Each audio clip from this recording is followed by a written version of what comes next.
Hey, yeah, so that's me again. I'm going to be telling you about quarks and antiquarks again. You might know that my last video had a very annoying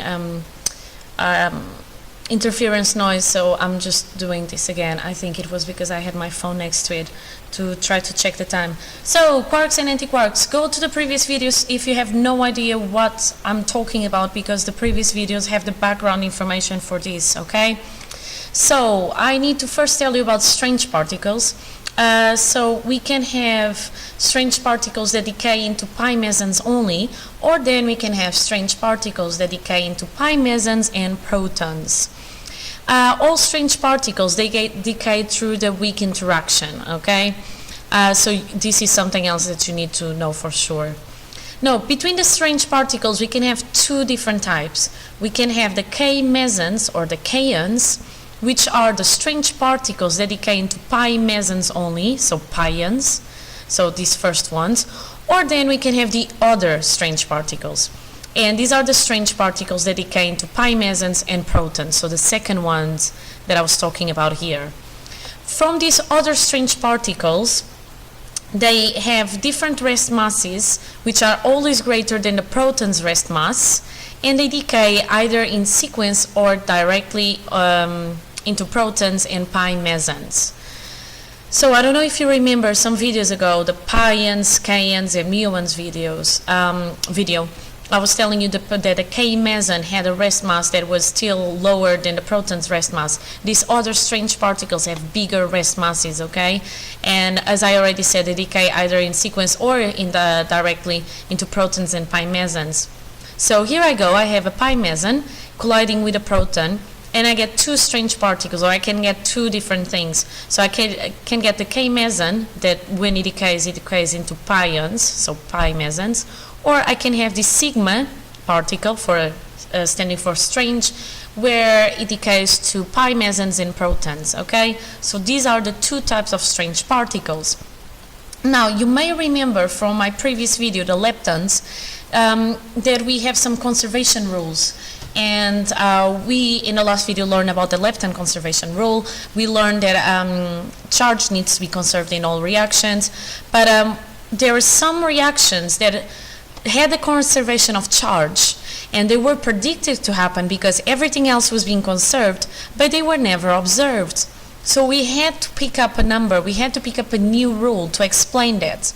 So we use the strangeness number, S, so we introduced that number, and what we said is, okay, each particle and antiparticle is given a strangeness number, so that strangeness is conserved in strong interactions, okay? So now we are going to see some reactions, some interactions like these four ones that I have here, looking at the strangeness number and see that if they can be observed or not, or show with the conservation of strangeness that they are either observed or not observed, okay? So it's a new rule. So conservation of charge, conservation of lepton number, and now we are talking about the conservation of strangeness number for strong interactions. So how can I do this? So let me just put this in here. So I'm going to give a strangeness number of +1 for a K plus meson.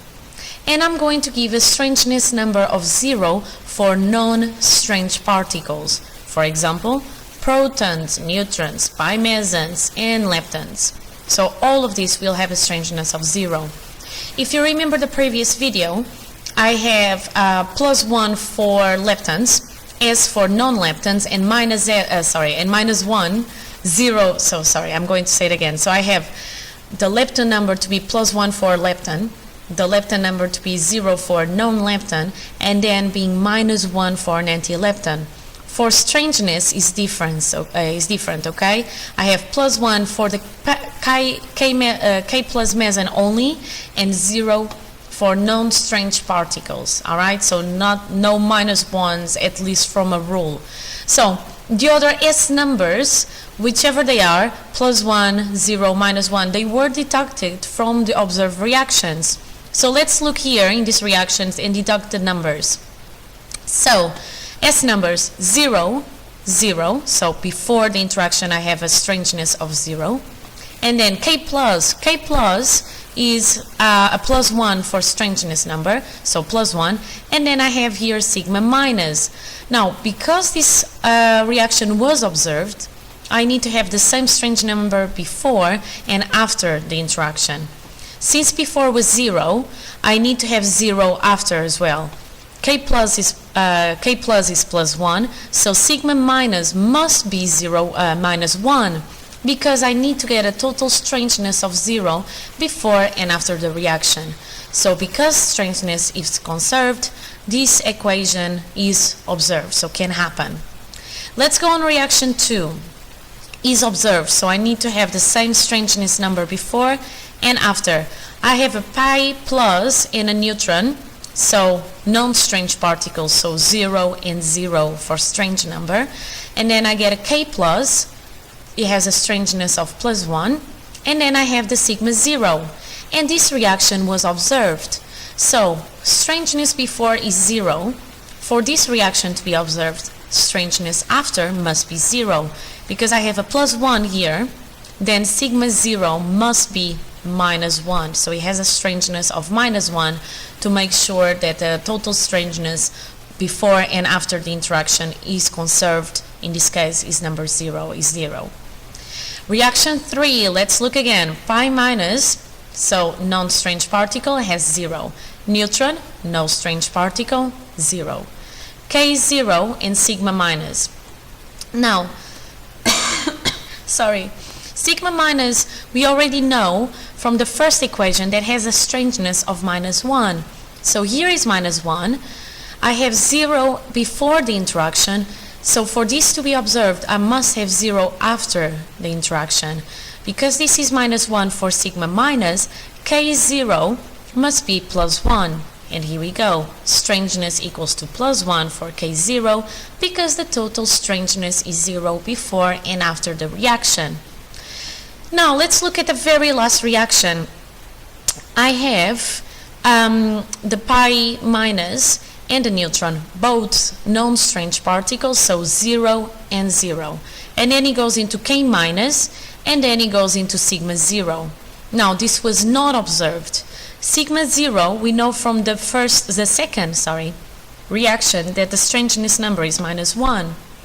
So if this is minus 1 and I have 0 in the beginning, K minus cannot be plus 1, because if K minus would be plus 1, I would have strangeness being conserved in both sides, so before and after the strangeness would be 0. So the only thing I can say about this reaction that is not observed is that K minus does not have a strangeness of plus 1, because if it would, this reaction would be observed. This part is very important. Strangeness is always conserved in a strong interaction. Strangeness is not conserved in a weak interaction. So you can have a weak interaction to happen and strangeness number not being conserved. But if it's a strong interaction, then it definitely needs to happen. Now the quark model. We say that hadrons will have some properties that will be explained by imagining that they are composed by quarks and antiquarks, so small tiny particles. If I have a baryon or antibaryon, I will have 3 quarks. If I have a meson, I will have 2 quarks. We'll go there anyway, okay? So I'm saying that strangeness, charge, and rest mass, they can be explained by assuming that these hadrons are composed of smaller particles known as quarks and antiquarks. So, quarks, I can have the up, the down, and the strange quark. And then I can have the antiquarks, anti-up, anti-down, and anti-strange. So let's look at the charge. So the up quark is kind of the positive guy, is the happy quark, okay? So it's the one that is positive, let's look here, a plus sign, and then is the one that when you have these problems of you have the glass and it's filled with water, you can decide if it's half full or half empty. This guy is the one that is going to say is half full. So I have most of 3 parts filled in, so I say 2/3. The down quark is the negative guy. He's upset, so he's always negative, okay, minus sign. And then again, if we have this idea of the glass full of water, or sorry, half full of water, you're going to say, or he's going to say, is half empty. So he's only thinking about the minus, the negative part, so it's only 1/3. And then I have the strange quark, which is exactly the same as the down quark, so minus 1/3 in terms of charge. However, in terms of strangeness, is going to have a -1. So the same charge as the actual particle, but because you have a strangeness of 0, or so you don't have a fraction of strangeness, you need to have a whole number, you're going to say -1 for the strange particle. Up and down quarks, strangeness of 0. So when I go to the antiquarks, remember, antiparticles have the same charge, but opposite charge, so same number but opposite charge in terms of if it's positive the other is negative, and the same rest mass. So anti-up is going to be -2/3 because the up quark is 2/3. The anti-down is going to be +1/3 because the down quark is -1/3. And then this anti-strange is going to be +1/3 because the strange quark is -1/3. In terms of strangeness, I have the opposite charge of 0, which is 0, up for the anti-up quark, opposite charge of 0, again 0 for the anti-down quark, and then opposite charge of -1 for my anti-strange quark. So my anti-strange quark will have a strangeness of +1. I can use the quark model, to decide what baryons and antibaryons are made of. We don't need to remember the quark combination. It does help, but at least you will have to be able to work out the quark combination, knowing the charges, knowing the properties. So let's look here for the quarks combination for mesons. Mesons are going to be defined in terms of quarks as hadrons that consist of a quark and an antiquark. And here is something that helps you memorize their compositions. So a pi-0 meson can be any quark and corresponding antiquark combination because it will give me this charge of 0. So up, anti-up, down, anti-down, or strange, anti-strange. Then each pair of charged mesons is a particle-antiparticle pair. The antiparticle of any meson is a quark-antiquark pair, and therefore another meson. So let's look here. Pi minus, down, anti-up. So the pi plus is up, anti-down.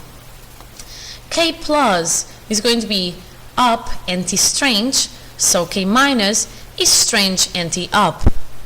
And then K0 and anti-K0 are uncharged mesons. And let's look here. K0 and anti-K0, down, anti-strange, strange, anti-down. Alright, in terms of baryons and antibaryons, they will have 3 quarks. So if they are baryons, they have 3 quarks. If they are antibaryons, they will have 3 antiquarks. So proton overall has a positive charge of +1. Neutron has a charge of 0, and antiproton has the same but opposite charge as the proton, so it's going to be -1. So the proton is going to be made of 2 up quarks and a down quark, because +2/3 plus 2/3 is 4/3, minus 1/3 gives me +3/3. So the charge is +1. Makes sense. The neutron, 0 charge, I have +2/3 minus 1/3 minus 1/3.